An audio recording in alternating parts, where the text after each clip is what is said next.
दर्शकों को धन्यवाद व आभार। आप देख रहे हैं रायबरेली समाचार। रायबरेली वालों का अपना चैनल।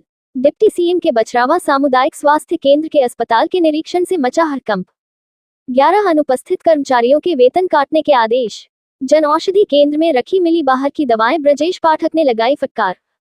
गंदगी देख चढ़ गया डिप्टी सीएम का पारा। अस्पताल को टैक्सी स्टैंड बना रखा है क्या डिप्टी सीएम?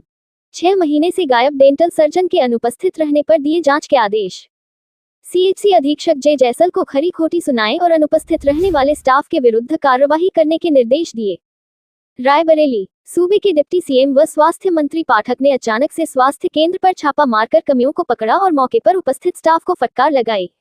आज सुबह अचानक से जैसे ही डिप्टी सीएम का काफिला बछरावा के प्राथमिक स्वास्थ्य केंद्र में पहुंचा तो अस्पताल परिसर में हड़कंप मच गया।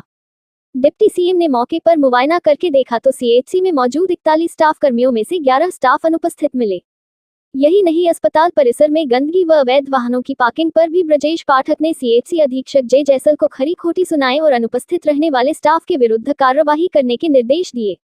आपको बता दें कि यह पहला मौका नहीं है जब डिप्टी सीएम ने अचानक से किसी स्वास्थ्य केंद्र पर औचक निरीक्षण किया हो। इससे पहले भी वह इसी बछरावा के सामुदायिक स्वास्थ्य केंद्र पर औचक निरीक्षण कर चुके हैं और यहां पर कमियों को देखकर सीएचसी अधीक्षक से कार्रवाई के निर्देश दे चुके हैं। लेकिन पिछले दौरे से सबक न लेकर यहां के स्वास्थ्य केंद्र की हालत जस की तस बनी हुई है। डिप्टी सीएम ब्रजेश पाठक के बछरावा सामुदायिक स्वास्थ्य केंद्र पर गुरुवार की सुबह 8 बजे पहुंचते ही हड़कंप मच गया। अधिकांश चिकित्सक व कर्मचारी मौके से गायब थे। सूचना मिलते ही वह हाफते हुए अस्पताल पहुंचे। कुल 41 कर्मचारियों में 11 कर्मचारी मौके पर मौजूद नहीं मिले। इस पर उन्होंने गहरी नाराजगी व्यक्त की और 1 दिन का वेतन रोकने के साथ साथ जांच के भी आदेश दिए। डिप्टी सीएम ब्रजेश पाठक गुरुवार की सुबह ठीक 8 बजे बछरावा सामुदायिक स्वास्थ्य केंद्र पहुंचे। सबसे पहले उन्होंने ओपीडी पहुंचकर वहां पर देखा तो कई चिकित्सक वहां मौजूद नहीं मिले। इसके बाद उन्होंने अस्पताल परिसर में खड़े मरीज के पास पहुंचे और उससे पूछा कि दादा यहाँ पर क्यों खड़े हो। मरीज ने पर्चा बनवाने की बात कही तो उन्होंने स्वयं पंजीकरण कक्ष पहुंचकर उसका पर्चा बनवाया। इसके बाद वह अधीक्षक कक्ष पहुंचे। वहां पर उन्होंने उपस्थिति पंजिका रजिस्टर को बारीकी से देखा। उन्होंने एक व्यक्ति को बुलाकर सामने देखा तो 41 कर्मचारियों में 11 कर्मचारी मौजूद नहीं मिले। उन्होंने बगल में खड़े अधीक्षक डॉक्टर अनिल कुमार जैसर से कहा कि इन सभी अनुपस्थित कर्मचारियों का एक दिन का वेतन रोका जाए और इन सभी की जांच कराई जाए कि आखिर समय पर अस्पताल क्यों नहीं पहुंच रहे हैं। उन्होंने कहा कि सरकार की मंशा है कि प्रत्येक व्यक्ति को सही समय पर उचित इलाज मिल सके, परंतु समय से मौजूद न रहना बहुत ही गंभीर विषय है। उन्होंने सभी अनुपस्थित कर्मचारियों को चेतावनी दी कि यदि ऐसा होता रहा तो बड़ी कार्यवाही की जाएगी। 6 महीने से गायब डेंटल सर्जन के अनुपस्थित रहने पर दिए जांच के आदेश। सामुदायिक स्वास्थ्य केंद्र पर तैनात डेंटल सर्जन डॉक्टर शिखा गौतम बीते 6 महीने से भी ज्यादा समय से गैर हाजिर चल रही है।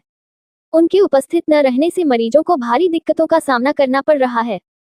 जब डिप्टी सीएम ब्रजेश पाठक को पता चली तो उन्होंने गहरी नाराजगी व्यक्त की। उन्होंने अधीक्षक से पूछा कि यह डॉक्टर कब से गायब है। डॉक्टर जैसल ने बताया कि 6 महीने से ज्यादा समय से गायब है।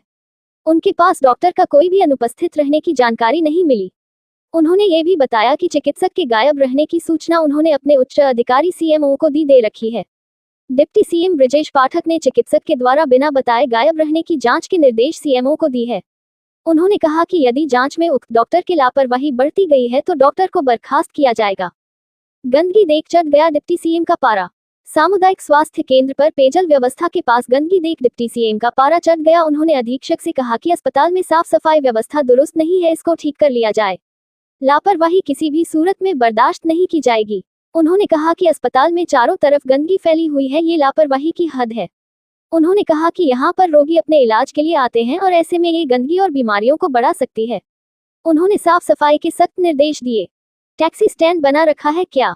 डिप्टी सीएम ब्रजेश पाठक ने अस्पताल में खड़ी आधा दर्जन अवैध गाड़ियों को देखकर गहरी नाराजगी व्यक्त तो जल्दी आना चाहिए। तो हमारे तो 8 बजे आप नहीं थे, है ना? समय से आया करो। मरीज इधर उधर परेशान होते हैं और सफाई का भी ध्यान रखो। देखो तुम्हारा जनौषध केंद्र कितनी गंदगी, देखो चेतावनी दीजिए, पूरी सफाई करा धूल। उन्होंने अधीक्षक से कहा कि क्या यहाँ पर टैक्सी स्टैंड बना रखा है।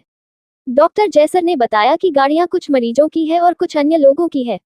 डिप्टी सीएम ने कहा कि अगर कोई भी व्यक्ति यहाँ पर अवैध रूप से गाड़ी पार्किंग करता है तो उसके विरुद्ध कार्रवाई की जाए। उन्होंने कहा कि अस्पताल है, कोई टैक्सी स्टैंड नहीं है। डिप्टी सीएम की नाराजगी देख अधीक्षक ने कहा, जी सर, गाड़ियां यहां से हटाई जाएगी। जन औषधि केंद्र में रखी मिली बाहर की दवाएं।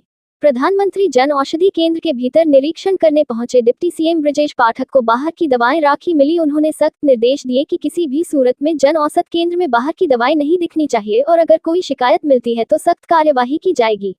उन्होंने कहा कि सरकार की मंशा है कि लोगों को सस्ती दवाएं उपलब्ध हो, परंतु यहां पर लगातार शिकायतें मिल रही है कि बाहर की दवाएं दी जाती है। उन्होंने कहा कि शिकायतें मिलेंगी तो सख्त कार्यवाही की जाएगी। रायबरेली समाचार चैनल को देखने वाले दर्शकों को धन्यवाद व आभार। चैनल को सब्सक्राइब करें। उन्होंने अधीक्षक से कहा कि क्या यहाँ पर टैक्सी स्टैंड बना रखा है। डॉक्टर जयसर ने बताया कि गाड़ियां कुछ मरीजों की है और कुछ अन्य लोगों की है। डिप्टी सीएम ने कहा कि अगर कोई भी व्यक्ति यहाँ पर अवैध रूप से गाड़ी पार्किंग करता है तो उसके विरुद्ध कार्रवाई की जाए। उन्होंने कहा कि अस्पताल है, कोई टैक्सी स्टैंड नहीं है। डिप्टी सीएम की नाराजगी देख अधीक्षक ने कहा, जी सर, गाड़ियां यहां से हटाई जाएगी। जन औषधि केंद्र में रखी मिली बाहर की दवाएं। प्रधानमंत्री जन औषधि केंद्र के भीतर निरीक्षण करने पहुंचे डिप्टी सीएम ब्रजेश पाठक को बाहर की दवाएं राखी मिली। उन्होंने सख्त निर्देश दिए कि किसी भी सूरत में जन औषध केंद्र में बाहर की दवाएं नहीं दिखनी चाहिए और अगर कोई शिकायत मिलती है तो सख्त कार्यवाही की जाएगी। उन्होंने कहा कि